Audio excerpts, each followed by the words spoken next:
बिस्मिल्लाहिर्रहमानिर्रहीम।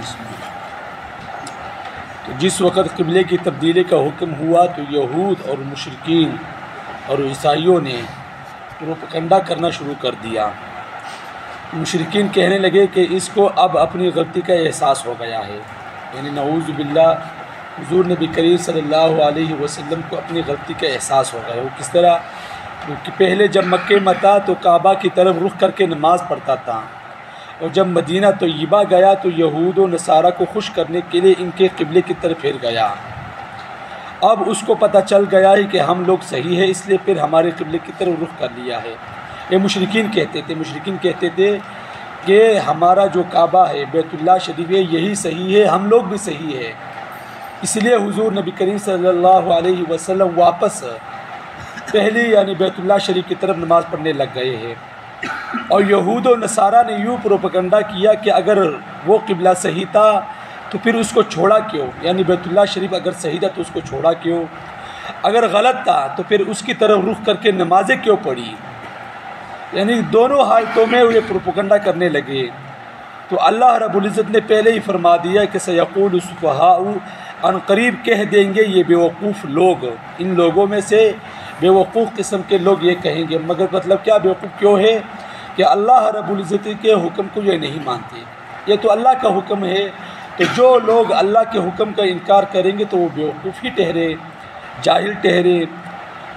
तो कौन हो सकता है, वो कहेंगे मा वल्लाहुम, किस चीज़ ने उन मुसलमानों को फेरा उनके क़िबले से, वो क़िबला जिसकी तरफ वो रुख करके नमाज़ पढ़ते थे, उनको किसने हुक्म दिया है कि मस्जिद अक़सा से रुख हटाकर दूसरी तरफ फिर जाए।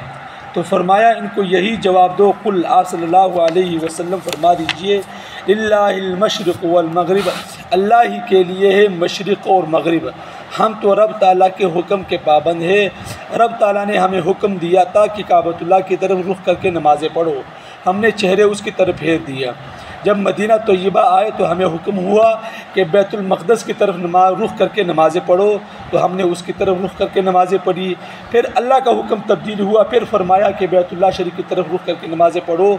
फिर हमने अल्लाह ताला के हुक्म को मानते हुए बैतुल्लाह शरीफ की तरफ रुख करके नमाज़ें पढ़ी। तो ये अल्लाह ताला का हुक्म है, और जो नहीं मानते वो बेवकूफ़ ठहरे। तो आगे फरमाए यहदी मन यशाउ, अल्लाह ताला हिदायत देता है जिसको चाहता है सीधे रास्ते की तरफ।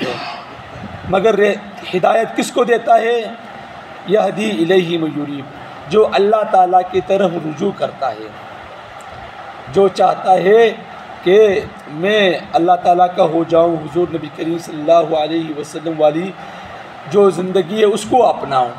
अगर जिसके दिल में ये तड़प है तो उसका अल्लाह ताला हिदायत देता है, उसी को अल्लाह ताला रब्बुल इज़्ज़त कामयाब करते हैं। ज़बरदस्ती ना तो वो किसी को काफिर बनाता है ना किसी को मुसलमान बनाता है।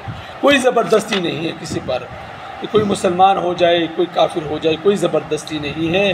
हाँ, जो रुजू करता है अल्लाह ताला की तरफ, जो झुकना चाहता है अल्लाह ताला की तरफ, अल्लाह ताला उसको हिदायत देता है। दूसरी जगह आता है मन अनाबा के लफ्ज़ भी आता है कि जिसने रब ताला की तरफ रुजू किया अल्लाह ताला उसको कामयाब करते हैं। और इसी तरह हमने बनाया तुम्हें उम्मतन वसता, उम्मत इत्तिदाल वाली, यानी इत्तिदाल वाली उम्मत तुम्हें बनाया।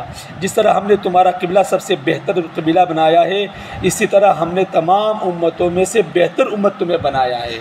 वसता के माने इत्तिदाल वाली उम्मत, अदालत वाली उम्मत, इंसाफ करने वाली उम्मत, ताकि तुम लोगों पर गवाह बन जाओ और रसूलुल्लाह सल्लल्लाहु अलैहि वसल्लम भी तुम पर गवाह बन जाए। बाकी कल पढ़ेंगे। अल्लाह से दुआएं अल्लाह अमल की समझ के तौफीक अता फरमाए। वाखिर दावाना